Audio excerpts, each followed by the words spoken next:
Hi, welcome to RTC. In this video, we'll show you how to clear cache and cookies in Windows.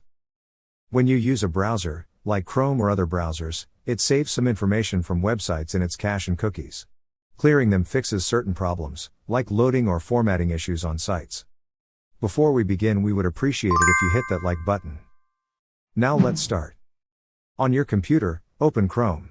At the top right, click these three dots.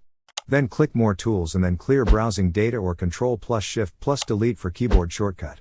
At the top, choose a time range. To delete everything, select All Time. Next to Cookies and other site data and cached images and files, check the boxes. If you do not want to delete your browser history, that's fine, you can uncheck that.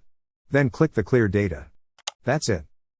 If you found this video helpful, don't forget to subscribe to our channel for more valuable Windows tips and tricks.